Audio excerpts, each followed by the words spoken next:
జోగులాంబ గద్వాల జిల్లా గద్వాల పట్టణంలోని 16వ వార్డులోని ప్రభుత్వ అభ్యాసన ఉన్నత పాఠశాల నందు ప్రొఫెసర్ జయశంకర్ బడిబాట కార్యక్రమం నిర్వహించారు.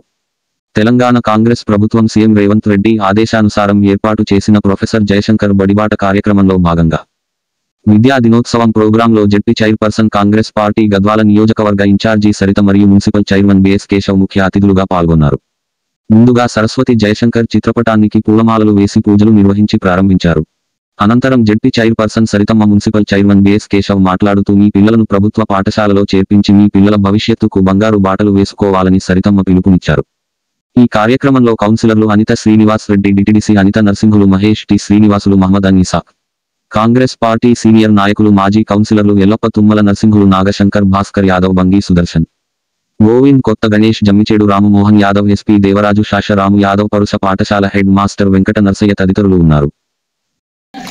అయితే అంతకు మించి గౌరవ ముఖ్యమంత్రి గారు మొన్ననే చెప్పారు, ఎందుకంటే ప్రభుత్వ పాఠశాలలో చదువుకున్న వాళ్ళు ఎక్కడ తక్కువ కాదు, నేను కూడా చదువుకుంది ప్రభుత్వ పాఠశాలనే అని ముఖ్యమంత్రి గారు చెప్పిన విషయం మీకు తెలుసు.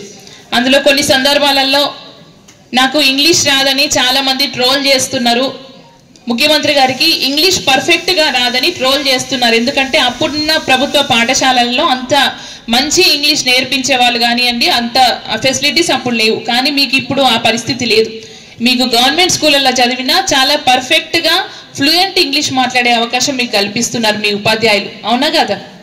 కానీ చిన్న భయం ఉంటుంది మనలో, తడబాటు. ప్రభుత్వ పాఠశాలలో ఫ్రీగా చదువుకున్నాం కదా, గవర్నమెంట్ పాఠశాల తెలుగు అంటే గవర్నమెంట్ పాఠశాల కదా, మనకి ఇంగ్లీష్ రాదేమో అనే భయంతో చాలా మంది ఇంగ్లీష్ మాట్లాడకుండా వెనకాడుతున్నారు మన పిల్లలు, అవునా కదా? ఇంగ్లీష్ మీడియంలో చదువుకున్న వాళ్ళు పర్ఫెక్ట్గా మాట్లాడతారు, మనం మాట్లాడితే తప్పు మాట్లాడతామేమో అని ఒక భయం మీలో ఉంటుంది. అంతకు మించి మీరు వాళ్ళకన్నా పర్ఫెక్ట్గా మాట్లాడగలరు అన్న విషయం మీరు మర్చిపోతున్నారు. సో ప్లీజ్ అది మరవకండి.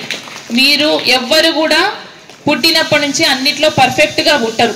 నేర్చుకుంటూ ఉంటే అందరూ ప్రావీణ్యం పొందిన కొద్దీ వాళ్ళలో మార్పు వస్తుంది, బెటర్గా డెవలప్ అవుతారు, అంతే. ఒక చేపను తీసుకెళ్ళి చెట్టు ఎక్కమంటే ఎక్కలేదు. చేప పిల్ల చెట్టు ఎక్కుతుందా? ఏడన్నా ఎక్కదు కదా. చెట్టు ఎక్కేది పిల్లో కోతో ఎక్కుతుంది. మరి పిల్లి కోతి నీళ్ళల్లో ఈదుకుంటా పోతుందా? పోదు కదా.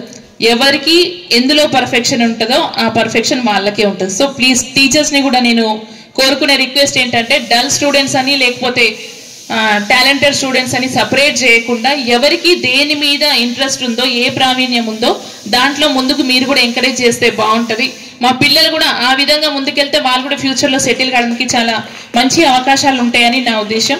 అండ్ బాలికా దినోత్సవం ప్రత్యేకంగా బాలికల చదువు మీదనే ప్రత్యేక శ్రద్ధ తీసుకొని ఈరోజు ప్రభుత్వం ఈ నిర్ణయం తీసుకుంది. ఎందుకంటే ఉన్న సిచ్యువేషన్స్లో ఈరోజు చదువుకున్నా కాబట్టి ధైర్యంగా నేను కూడా మీ ముందు నిలబడి మాట్లాడగలుగుతున్నా. ఇంకొకరు చదువుకోలేకుండా రాజకీయ నాయకులు కూడా చాలా మంది ఉండొచ్చు, తప్పేం లేదు. కానీ ఆ ధైర్యము, ఆ ముందుకెళ్ళడానికి, అంటే ముందుకు ప్లాన్ చేసుకోవడానికి కూడా చాలా ఇబ్బందులు పాలైతాయి. ఇటు పొలిటికల్గా ఉన్నా, ఇటు ఏ జాబ్స్లో ఉన్నా, హౌస్ వైఫ్ అయినా కూడా ఖచ్చితంగా చదువు అనేది చాలా ముఖ్యమైనది, 100%. ఎందుకంటే నేను ఎస్టర్డే ఒక అమ్మాయి వచ్చింది నా దగ్గరికి, పెళ్ళైన అమ్మాయి. వాళ్ళ భర్త కొడుతున్నాడు, నేను ఎటు పోవాలి మేడం, నాకు ఆధారం లేదు, నేను బ్రతకలేను, నేను చదువుకోలేదు అని ఒక అమ్మాయి వచ్చింది. ఒకసారి ఆలోచన చేయండి, నిజంగా అమ్మాయి చదువుకుని ఉంటే ధైర్యంగా పోలీస్ స్టేషన్లో పోయి కంప్లైంట్ ఇచ్చేది, నా బ్రతుకు నేను బ్రతకగలను, నా పిల్లోడిని పెట్టుకోనని ఏదో ఒక జాబ్ చేసుకునేది, అవునా కదా? అంటే ప్రతి ఒక్కరి పరిస్థితి, జీవితంలో ఈ సమస్యలు వస్తాయని కాదు, కానీ ఎలాంటి సమస్యలు వచ్చినా అవి తట్టుకొని ముందుకెళ్లే శక్తి మనలో కల్పించాలని ఈ చదువు. విద్యని ఎవరు దొంగతనం చేయలేరు. మన దగ్గర ఉన్న ఆస్తులు ఎత్తుకపోతారు, మన దగ్గర ఉన్న బట్టలు, బంగారం అన్ని ఎత్తుకపోవచ్చు, కానీ విద్యని మాత్రం ఎవరు దొంగతనం చేయలేరు, అది ఎక్కడికి పోదు. సో నాలెడ్జ్ అనేది చాలా ఇంపార్టెంట్ మనిషికి.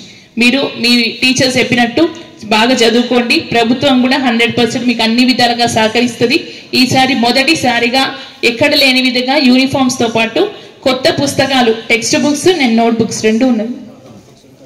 రెండు కూడా మా గవర్నమెంట్ పాఠశాలలో చదువుకునే పిల్లలందరికీ కూడా కొత్త పుస్తకాలు ఇబ్బంది పడకుండా మొదటి రోజే ఇవ్వాలనే ఉద్దేశంతో ఇవ్వడం జరిగింది. మన దగ్గర స్ట్రెంత్ ఎక్కువ ఉండడం వల్ల కొంచెం